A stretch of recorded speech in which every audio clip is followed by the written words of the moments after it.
Me acuerdo que les di un beso y un abrazo y cuando regresé a la casa ya ellos no estaban. Lo que no sabía en ese momento y no entendía tampoco era que tenía que esperar 19 años después para volverles a dar otro beso y otro abrazo.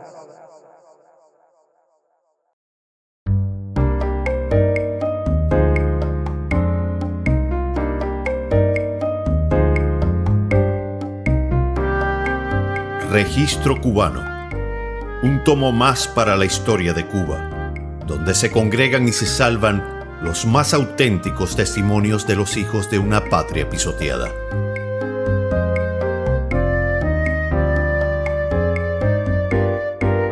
Porque la patria es dicha de todos, y dolor de todos, y cielo para todos, y no feudo ni capellanía de nadie. José Martí.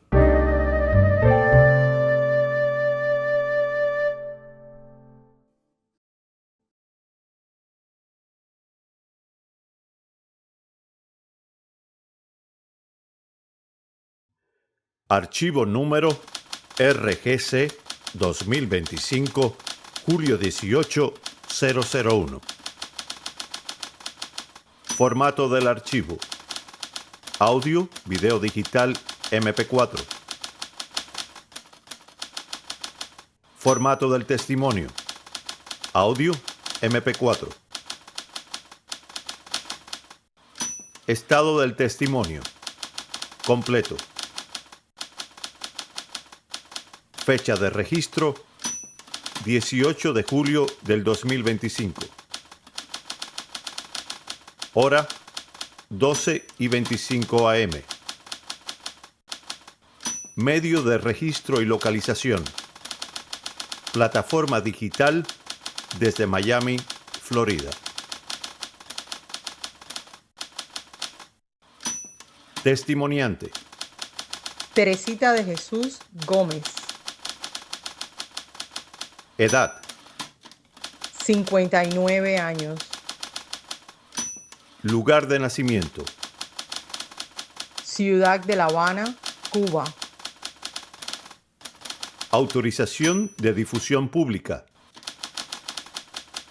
Teresita de Jesús Gómez, consentimiento de fotografía: otorgado. responsable de conservación y curaduría testimonial para Registro Cubano, Luis Fernando Medina.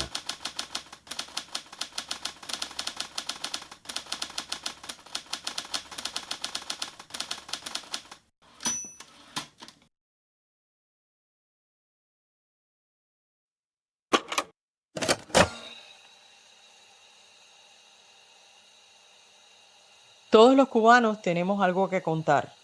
Todos los cubanos tenemos una historia que llevamos a donde quiera que vamos. La llevamos en nuestra mente, la llevamos en nuestro corazón, la llevamos en nuestras maletas. Nuestras historias todas están repletas de contrastes. Nuestras historias lo mismo están marcadas por el sufrimiento, la pérdida, el dolor, por las carencias. Y también están marcadas por la alegría, por la chispa, están marcadas hasta por la irreverencia frente a todo ese dolor y todo ese sufrimiento que nos ha tocado vivir. Yo recuerdo desde que era muy pequeña, hablando de mi historia, que cuando apenas tenía 4 años me tocó vivir una experiencia que me marcó para el resto de mi vida.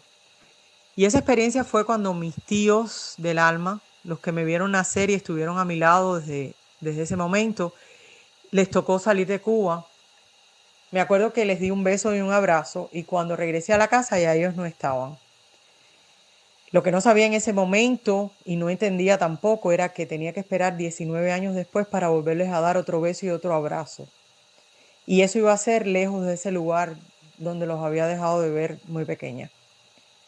Eso me marcó porque fue la primera sensación de pérdida que tuve, que yo recuerdo, que tengo archivada en mi cerebro. Esa fue la primera sensación de inseguridad y de pérdida que tuve. Mi familia, y tengo que decir que que Dios me ha hecho el gran regalo de una familia maravillosa. Mi familia siempre se preocupó muchísimo.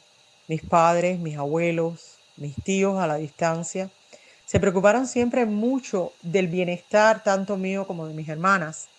Estoy hablando del bienestar no solamente físico, no solamente el bienestar material, sino el bienestar psicológico, el bienestar espiritual. Y ellos siempre se encargaron de, frente a tanta carencia, frente a tanto deseo de huir de ese lugar, nos inculcaron la fe, nos transmitieron la experiencia de fe en Dios para poder darle sentido a todo eso que nos iba a tocar vivir. Eso se lo agradeceré siempre a mis padres y se lo agradeceré siempre a ese ambiente que me crearon para yo crecer en medio de tanta carencia, de tanto sufrimiento, pero crecer enfocada en ese Dios que estoy convencida que me ama muchísimo.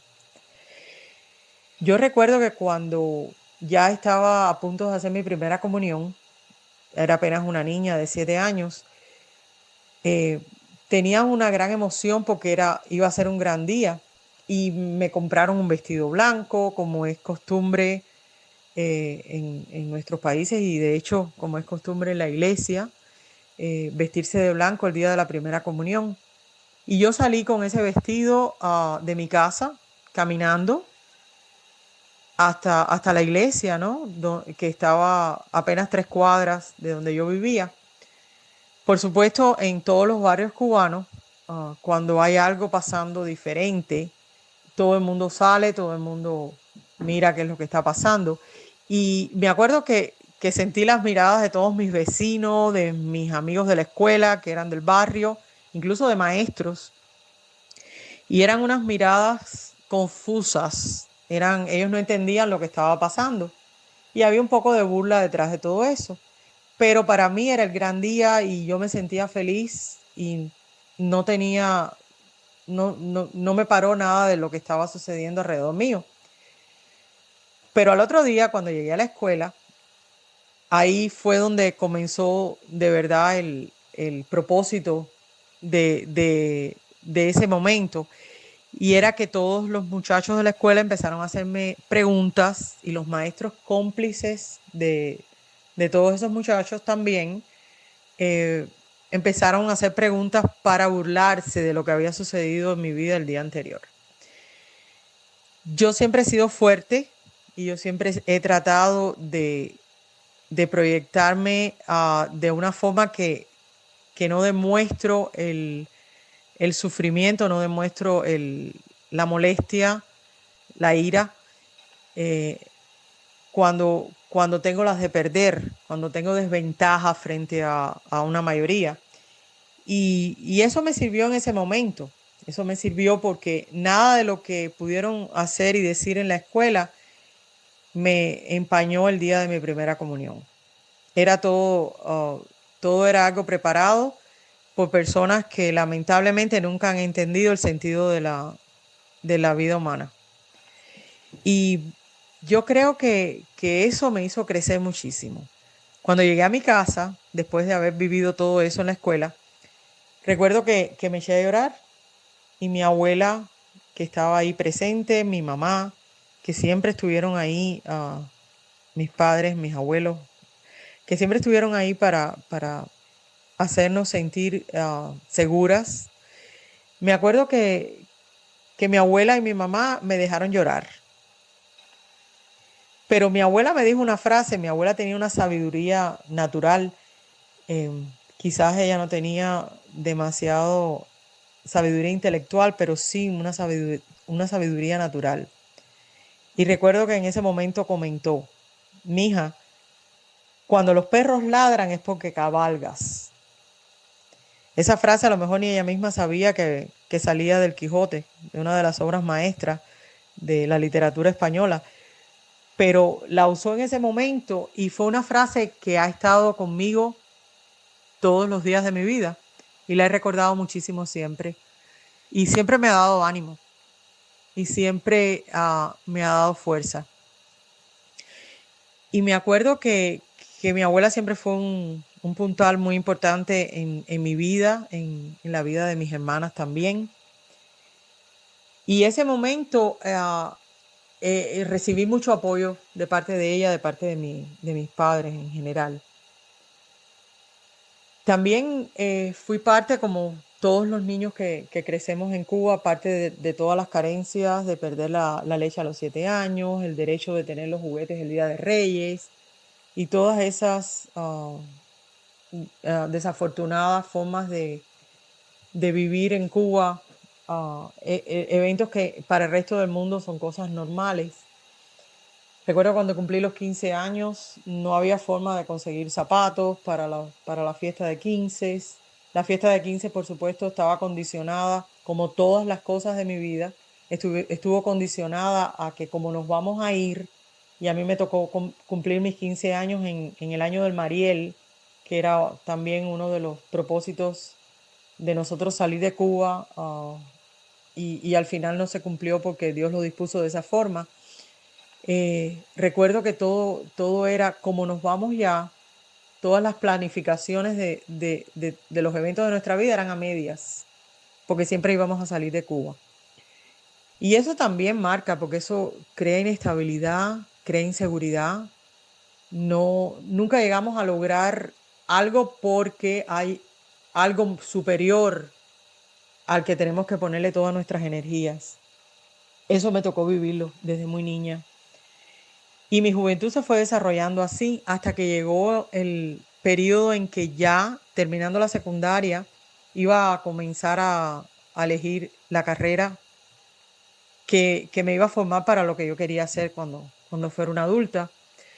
Yo quería estudiar arquitectura y no fue fácil. En Cuba todo está muy dependiente de cuál es la voluntad de los que la dirigen. No tiene nada que ver, no toman en cuenta para nada cuáles son los derechos o las libertades que uno quiere usar. Y de hecho ellos son los que controlan todo y por eso es un sistema totalitario. Recuerdo que no me dejaron entrar para estudiar arquitectura y tenía todos los requisitos. Académicamente estaba preparada para poder hacerlo. Pero simplemente no estaba en los planes del gobierno y no pude entrar a estudiar arquitectura. También eso me marcó, porque en la edad de la adolescencia, juventud, donde las decisiones que uno toma deben ser apoyadas, si son decisiones correctas, ¿no? Deben ser apoyadas por los que te rodean. Y ves que lo único que encuentras es que te defraudan, eso te marca. Eso marca y eso llega un momento en que no puedes lidiar con esa situación porque siempre piensas que tú eres quien está mal. Gracias a Dios, mis padres a través de la fe pudieron ir conduciéndonos y pudimos ir logrando cosas que para otras familias fue muy difícil. Recuerdo el 3 de septiembre del año 1985 que al final del camino nos llegó la hora de salir de Cuba. Y me acuerdo que providencialmente eran las 12 del mediodía cuando un avión de Cubana de Aviación nos alejaba de la isla. Ese momento lo recuerdo con una mezcla de sensaciones y de sentimientos, de dolor, de alegría, al final logramos algo, lo que queríamos, pero a la vez ya nuestra planta había tomado raíces fuertes y estábamos desarraigándonos. Yo sé que cuando uno sale de Cuba, uno se lleva a Cuba en el corazón, en la mente, en el diario vivir, porque nuestras costumbres se mantienen muchas veces intactas. Pero si duro fue ese momento donde me alejaba de familias, de amigos, de conocidos que más nunca voy a poder volver a ver porque ya no están. Si eso fue difícil, aún fue más difícil cuando llegas a la tierra prometida, al destino, a lo que querías lograr y te das cuenta que no eres de aquí porque traes demasiada raíz tuya, pero tampoco eres de allá. Ya, ya lo de allá cambió, ya lo de allá no está, ya lo de allá es diferente. Por lo tanto, no eres ni de aquí ni eres de allá. Hoy yo le doy gracias a Dios, le doy gracias a Dios y le doy gracias a mi Madrecita del Cielo, a la Virgen de la Caridad, patrona mía y patrona de todos los cubanos, por permitirme haber llenado los primeros capítulos de mi vida con todas esas carencias, con las ausencias, con ese roce de sufrimiento, pero me hicieron confiar muchísimo. Llegó un momento en que solamente podía confiar en mi Creador y eso me fortaleció y me hizo crecer. Eso me formó y eso ha hecho quien soy hoy en día.